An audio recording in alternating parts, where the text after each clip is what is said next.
আলহামদুলিল্লাহি রাব্বিল আলামিন ওয়াসসালাতু ওয়াসসালামু আলা সাইয়্যিদিল মুরসালিন আম্মা বা'দ ফাআউযু বিল্লাহি মিনাশ শাইতানির রাজীম বিসমিল্লাহির রহমানির রহিম আসসালাতু ওয়াসসালামু আলাইকা ইয়া রাসূলুল্লাহ ওয়া আলা আলিকা ওয়া আসহাবিকা ইয়া হাবিবাল্লাহ আসসালাতু ওয়াসসালামু আলাইকা ইয়া নবিয়াল্লাহ ওয়া আলা আলিকা ওয়া আসহাবিকা ইয়া নূরাল্লাহ। দূরেও কাছে, দেশেও প্রবাসে, যে যেখানেই রয়েছেন সকলকে একরাশ প্রীতি ও শুভেচ্ছা জানিয়ে শুরু করছি অনুষ্ঠান কথা নিয়ে যত কথা। কথা নিয়ে যত কথা অনুষ্ঠানে যেমনটি আপনারা জানেন যে আমাদের এই মুখ নিঃসৃত যত কথা রয়েছে, যত বাণী রয়েছে, যে যাই কিছু বলি না কেন সেই কথাগুলোর সুফল এবং কুফল কি রয়েছে, এর কি ক্ষতিকারক দিক রয়েছে, কি কল্যাণকর দিক রয়েছে, সে বিষয়গুলোকে চিহ্নিত করা এবং এই কথাগুলোর সমাজের মধ্যে কি প্রভাব বিস্তার করে সে সম্পর্কে দিক নির্দেশনা দেয়া, পাশাপাশি এই বিষয়গুলোর কি প্রতিকার রয়েছে, কি করে সেই সমস্যা থেকে উত্তরণ লাভ করা যায়, তাও এই অনুষ্ঠানে উত্থাপন করাই হচ্ছে মুখ্য বিষয়। আজও এর ব্যতয় ঘটবে না, খুবই চমৎকার একটি বিষয় আজও আমরা নিয়েছি। কি সেই বিষয় তা জানার পূর্বে চলুন আমরা দরুদে পাকের ফজিলত সম্পর্কে জেনে নিই। দরুদে পাকের অসংখ্য অগণিত ফজিলত রয়েছে, আর এই ফজিলতপূর্ণ দরুদ শরীফ যখন আমরা পাঠ করব তখন আমাদের দুনিয়াতেও কল্যাণ এবং আখেরাতেও আমরা কল্যাণ লাভ করতে পারব। ঠিক তদ্রূপ কল্যাণকর একটি দরুদে পাকের ফজিলত আমরা শুনে নিই, যে ফজিলত শুনলে আমাদের ঈমান আরও বেশি উজ্জীবিত হবে। যেমনটি কিতাবে বর্ণিত, আল্লাহর প্রিয় মেহবুব দানায়ে গুয়ুব মুনাজ্জাহুন আনিল উয়ুব হুজুর সাল্লাল্লাহু তাআলা আলাইহি ওয়া আলিহি ওয়াসাল্লাম ইরশাদ করেছেন। কি ইরশাদ করেছেন? তিনি ইরশাদ করেছেন, তোমাদের দিনগুলোর মধ্যে থেকে সর্বোত্তম দিন হলো জুমার দিন। হযরত সৈয়দনা আদম সফিউল্লাহ আলাইহিস সালাম এই দিনেই জন্মগ্রহণ করেছিলেন। তার রূহ মুবারক এই দিনেই কবজ করা হয়েছিল। এই দিনেই সিংহায় ফুঁক দেওয়া হবে, আর এই দিনেই কিয়ামত সংঘটিত হবে। তাই তোমরা এই দিনটিতে আমার প্রতি অধিক হারে দরুদ শরীফ পাঠ করতে থাকো, কেননা তোমাদের দরুদ শরীফ পাঠ আমার নিকট পৌঁছানো হয়। সাহাবায়ে কেরামগণ আরজ করলেন, ইয়া রাসূলুল্লাহ সাল্লাল্লাহু তাআলা আলাইহি ওয়া আলিহি ওয়াসাল্লাম, আপনার ওয়াফাত লাভের পর আপনার নিকট দরুদ শরীফ কীভাবে পৌঁছানো হবে? তদুত্তরে আল্লাহ নবী সাল্লাল্লাহু তাআলা আলাইহি ওয়া আলিহি ওয়াসাল্লাম ইরশাদ করলেন, আল্লাহ তাআলা আম্বিয়া ইকরাম আলাইহিমুস সালামের পবিত্র শরীর মোবারকগুলো জমিনের জন্য খাওয়াকে হারাম করে দিয়েছেন। সুবহানাল্লাহ, সুবহানাল্লাহ। সাল্লু আলাল হাবিব সাল্লাল্লাহু তাআলা আলা মুহাম্মদ সাল্লাল্লাহু আলাইহি ওয়া আলিহি ওয়াসাল্লাম। মাদানী চ্যানেলের দর্শক ও শ্রোতা, এই যে দরুদে পাক, এই দরুদে পাক আমরা কেন পড়ব? এই দরুদে পাক আমরা আমাদের কল্যাণের জন্য পড়ব, আমরা আমাদের মঙ্গলের জন্য পড়ব। আমাদের যত দুশ্চিন্তা রয়েছে, যত আমাদের টেনশন রয়েছে, কর্মহীনতা রয়েছে, কর্মসংস্থানহীনতা, বেকারত্ব, অসুস্থতা এবং যত ধরনের পেরেশানি রয়েছে, এই পেরেশানি যদি আমরা দূর করতে চাই, এই অসুস্থতা যদি দূর করতে চাই, বিভিন্ন ধরনের টেনশন থেকে, ফ্রাস্ট্রেশন থেকে যদি আমরা মুক্ত হতে চাই, তাহলে আমাদের উচিত অধিক হারে দরুদে পাক পাঠ করা। দর্শক, আজকের বিষয় হচ্ছে সত্যের প্রতিদান। সত্যের কি ফজিলত রয়েছে, সত্যি কথা বলার কি প্রতিদান রয়েছে, কি পুরস্কার রয়েছে, কি রিওয়ার্ড রয়েছে, সে সম্পর্কে আজ আমরা শুনব। সত্য কথা যারা বলে তাদেরকে বলা হয় সত্যবাদী। আর এই সত্যবাদী কারা? যারা আল্লাহ তাআলাকে ভয় করে। আল্লাহকে ভয় করা, সঠিক পথে চলা সত্যবাদীদের অন্যতম গুণ। এ কারণেই আল্লাহ তাআলা কোরআনুল কারীমে ঈমানদারদের লক্ষ্য করে আল্লাহকে ভয় করার কথা ইরশাদ করেছেন। আবার সত্যবাদীদের সঙ্গে সুসম্পর্ক বজায় রাখার কথাও তিনি কোরআনুল কারীমে ইরশাদ করেছেন। কোরআনের একাধিক আয়াতে সত্যবাদিতার উপকারিতা ও মর্যাদার কথা তুলে ধরেছেন এভাবে, যেমনটি আল্লাহ তাআলা সূরা তওবার মধ্যে ইরশাদ করছেন, হে ঈমানদারগণ, তোমরা আল্লাহকে ভয় করো এবং সত্যবাদীদের সঙ্গী হয়ে যাও। প্রথমত তিনি বলছেন যে আল্লাহ তাআলাকে ভয় করো এবং সত্যবাদীদের সাথী হয়ে যাও, সঙ্গী হয়ে যাও। সত্যবাদীদের সঙ্গী হওয়ার একটি অন্যতম কারণ হচ্ছে যে যারা সত্যবাদীদের সাথে থাকবে তারা কখনো মিথ্যাচার করতে পারবে না, কখনো মিথ্যা কথা তারা বলতে পারবে না। কেননা মিথ্যাচারিতার যে একটা অভ্যাস সেটা দূরীভূত হয়ে যায় সত্যবাদীদের সাথে থাকার কারণে। আর এ কারণেই আল্লাহ তাআলা ইরশাদ করেছেন যে তোমরা সত্যবাদীদের সাথে হয়ে যাও, সঙ্গী হয়ে যাও। অনেক সময় আমরা বলি না যে সঙ্গ দোষে লোহা ভাসে। যে ব্যক্তি মিথ্যাচারীদের সাথে থাকে তার মাঝে কিন্তু মিথ্যাচারিতার বদ অভ্যাস গড়ে ওঠে, আর যে ব্যক্তি সত্যবাদীদের সাথে থাকে তার মাঝে সত্য কথা বলার একটা আগ্রহ, উদ্দীপনা জেগে ওঠে। সে কখনোই মিথ্যাচারিতা করতে পারে না, কারণ সে মিথ্যাকে ঘৃণা করে। আর সত্য হচ্ছে গ্রহণীয়, মিথ্যা হচ্ছে বর্জনীয়। তাই একজন সত্যবাদী মানুষ সবসময় সত্যের আশ্রয়ে আশ্রিত হতে পছন্দ করে। সূরা আহজাবে আল্লাহ তাআলা ইরশাদ করছেন যে সত্যবাদী পুরুষ ও সত্যবাদিনী নারী, এদের জন্য মহান আল্লাহ ক্ষমা ও মহা প্রতিদান রেখেছেন। সুবহানাল্লাহ, ক্ষমা এবং মহা প্রতিদান। আজ আমরা যদি সমাজে দেখি যে চারিদিকে মিথ্যাচারিতা, মানুষ কারণেই হোক কিংবা অকারণে, প্রয়োজনে হোক কিংবা অপ্রয়োজনে, মানুষ কিন্তু মিথ্যাচারিতার গড্ডালিকায় অবগাহন করছে। আর এটা অনেক বড় একটা অশনি সংকেত আমাদের জন্য, আমাদের পরবর্তী প্রজন্মের জন্য। যদি আমরা চাই যে আমাদের যারা এই বর্তমান প্রজন্ম রয়েছে, আমাদের যারা সন্তান সন্ততি রয়েছে, তারা যদি সত্যবাদী হোক, এটা আমরা চাই, তাহলে তাদেরকে সত্যের প্র্যাকটিস করাতে হবে। মিথ্যাচারিতার কখনো কিন্তু অনুশীলন করাতে হয় না, সেটা এমনি এমনিই চলে আসে। কিন্তু সত্যি কথাটা ধরে বেঁধে বুঝিয়ে শুনিয়ে শেখাতে হয় যে বাবা সত্য বলো, এভাবে বলো, এখানে বলো, ওখানে বলো। এই যে সত্য কথা বলার যে একটা অনুশীলন, একটা চর্চা, এটা মানুষের মাঝে আসে কিভাবে? তার মা বাবার মাধ্যমে। আল্লাহ তাআলা সূরা মুহাম্মাদের মধ্যে ইরশাদ করেছেন, সুতরাং যদি তারা আল্লাহর সঙ্গে সত্য বলতো তাহলে তাদের জন্য এটা মঙ্গলজনক হতো। মদনী চ্যানেলের দর্শক ও শ্রোতা, এই যে সত্যবাদিতা, এই সম্পর্কে আল্লাহ তাআলা স্বয়ং আমাদেরকে নির্দেশ দিচ্ছেন, আদেশ করছেন। মিথ্যাচারী ব্যক্তিকে আল্লাহ তাআলা পছন্দ করেন না। একজন ব্যক্তি সে সমাজে প্রতিষ্ঠিত হওয়ার জন্য কত মিথ্যাচারিতার আশ্রয় নিয়ে থাকে, সবাই না, আছে এমন অনেক লোক রয়েছে। নিজের উন্নতির জন্য, নিজের ভবিষ্যতের জন্য মানুষ কিন্তু মিথ্যার আশ্রয় নিয়ে থাকে। আর এই মিথ্যাচারিতার মাধ্যমে অর্জিত অর্থ ওই ব্যক্তির অভিব্যক্তি, তার পার্সোনালিটি, তার যে ব্যক্তিত্ব রয়েছে সেটাকে ধ্বংস করে দেয়। মানুষ যখন জেনে যায় যে এই ব্যক্তি মিথ্যাচারী, তখন কিন্তু তাকে মানুষ ঘৃণার চোখে দেখে। আর এই ঘৃণা যখন অন্তরে একবার জন্মায়, তখন কিন্তু এই অন্তরে তার প্রতি যে সহমর্মিতা, তার প্রতি যে সহানুভূতি, তার প্রতি যে একটা ভালোবাসা রয়েছে, সেটা কিন্তু দূর হয়ে যায় যখন মানুষ জানে যে এই লোকটি মিথ্যাবাদী, সে মিথ্যাচার করে। তো কাজেই মিথ্যাচারিতা থেকে আমাদেরকে দূরে সরে আসা উচিত।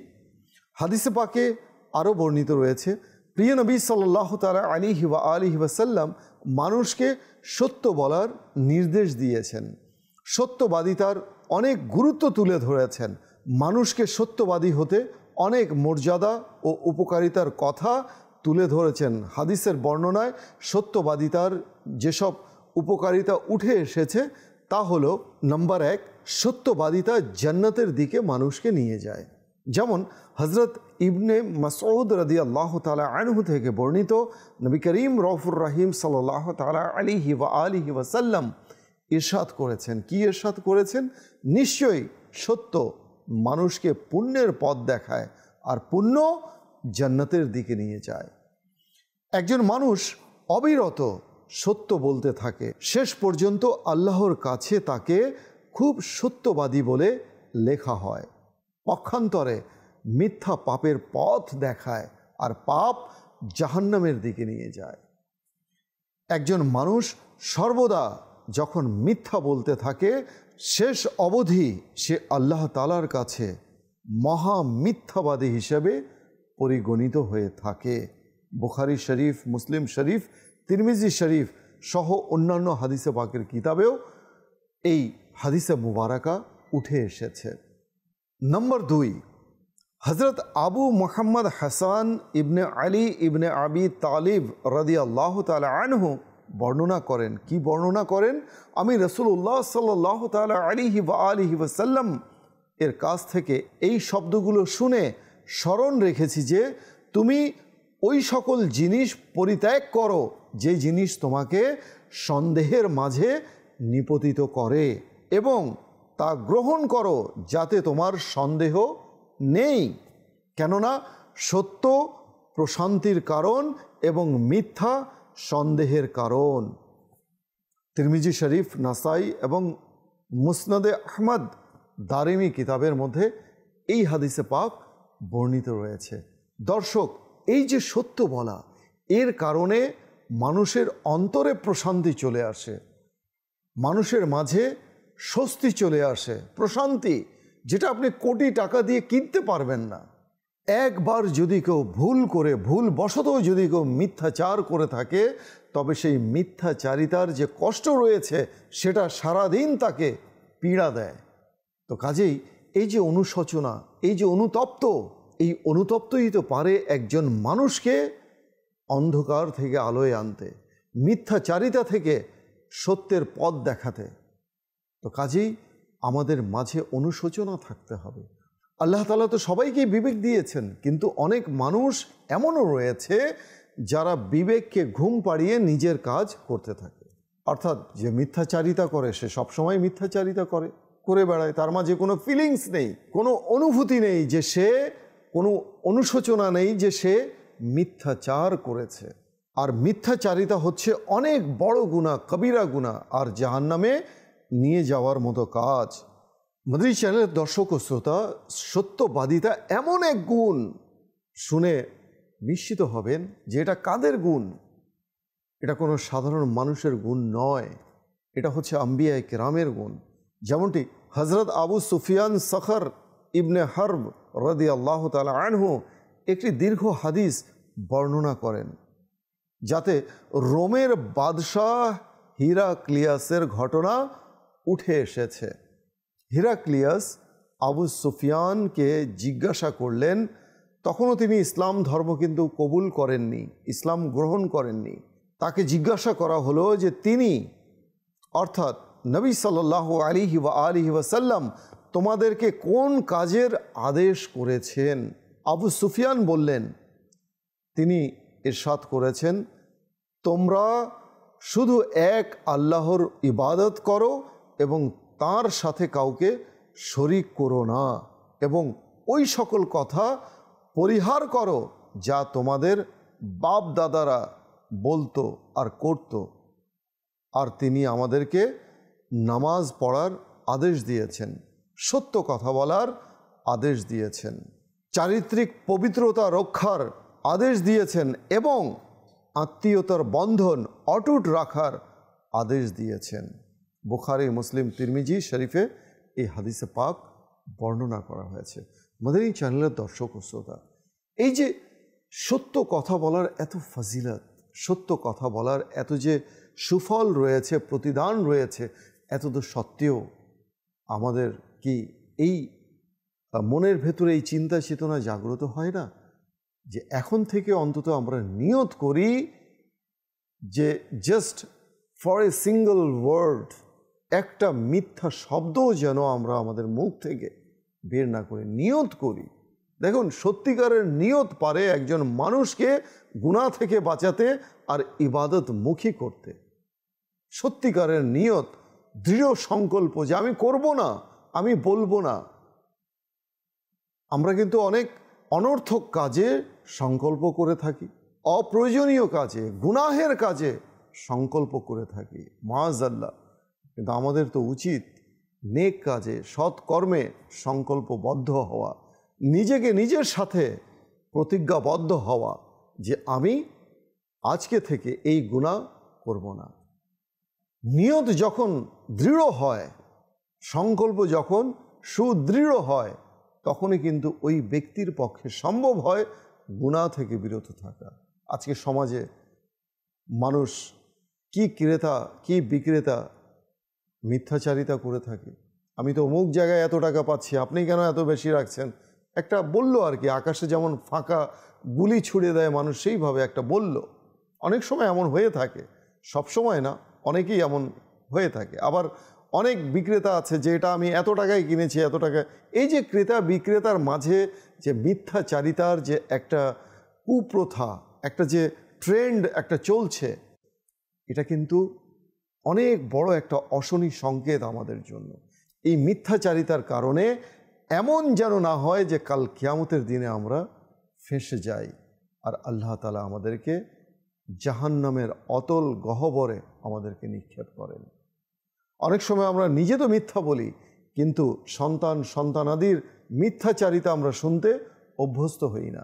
স্ত্রী যদি মিথ্যাচার করে, তার প্রতি আমরা ক্ষুব্ধ হয়ে যাই যে সে কেন মিথ্যাচারিতা করলো। কিন্তু একবার নিজের মাঝেও তো উঁকি মেরে দেখি যে আমি কি মিথ্যাচারিতা করি, আমি কি করি না? আমিও তো মিথ্যাচারিতা করি। তো তাদের প্রতি আমি কেন এত ক্ষেপে যাচ্ছি? বরং তাদেরকে মিথ্যাচারিতা থেকে বিরত রেখে সত্যের প্রতি তাদেরকে উদ্বুদ্ধ করতে হবে, অনুপ্রাণিত করতে হবে। মিথ্যাচারিতার কি শাস্তি রয়েছে তাদেরকে জানাতে হবে। দুনিয়া ও আখিরাতে একজন মিথ্যাবাদী ব্যক্তির কি পরিণাম রয়েছে সে সম্পর্কে তাদেরকে শিক্ষা দিতে হবে। সন্তানাদিকে যদি আমরা ইসলামের সঠিক শিক্ষা দিতে যদি সক্ষম হই, তাহলে সেই সন্তান কখনোই বিপদগামী হবে না, কখনোই খারাপ পথে যাবে না। খুব সুন্দর একটি কথা কথিত আছে যে তোমার সন্তানকে দ্বীনের কাছে অর্পণ করো, দিন তোমার বার্ধক্যে সেই সন্তানকে তোমার কাছে অর্পণ করবে। আজকে সমাজে দেখা যায় যে মা বাবার বার্ধক্যের সময় তাদেরকে ঘর থেকে বের করে দেয়া, সোশ্যাল মিডিয়াতে অহরহ আমরা দেখি, ঘাড়ে ধাক্কা দিয়ে বের করে দেয়া হচ্ছে মাকে, বাবাকে প্রহার করা হচ্ছে, নাউজুবিল্লাহ। যেই বাবা যেই মা জন্ম দিয়েছে সন্তানকে, দুনিয়াতে আলোর মুখ দেখিয়েছে, সেই মা বাবাকে প্রহার করা হচ্ছে, ঘর থেকে বের করে দেয়া হচ্ছে। কেমন সন্তান! তো কাজেই সন্তানকে দ্বীনি শিক্ষা দিন, দ্বীনের অনুশাসন, দ্বীনের শিক্ষা, কোরআন হাদিসের শিক্ষা যদি সন্তানের মাঝে থাকে, আপনার সন্তান যদি গ্লোবাল এডুকেশন যদি শিক্ষা লাভ করে কোনো সমস্যা নেই, পাশাপাশি তাকে রিলিজিয়াস যে এডুকেশন রয়েছে সেটাও তাকে শিক্ষা দিন। আর এটা আপনাকে দিতে হবে, আপনি বাধ্য। কেন আপনি বাধ্য? কারণ আপনার সন্তান যদি শিষ্টাচারিতা না শেখে, আপনার সন্তানের মাঝে যদি নম্রতা, ভদ্রতা, বিনয়, এই কালচারগুলো যদি সে গেইন করতে না পারে, সেও আপনার বার্ধক্যে ঠিক আপনাকে ফাঁকি দিয়ে চলে যাবে। মাদানী চ্যানেলের দর্শক ও শ্রোতা, সময় দেখতে দেখতে শেষ হয়ে এসেছে। দেখা হবে ইনশাল্লাহ আগামী পর্বে নতুন কোনো বিষয় নিয়ে। সে পর্যন্ত ভালো থাকুন, সুস্থ থাকুন, দেখতে থাকুন মাদানী চ্যানেল বাংলা। সাল্লু আলা হাবিব সাল্লাল্লাহু তাআলা আলা মুহাম্মদ সাল্লাল্লাহু আলাইহি ওয়া আলিহি ওয়াসাল্লাম।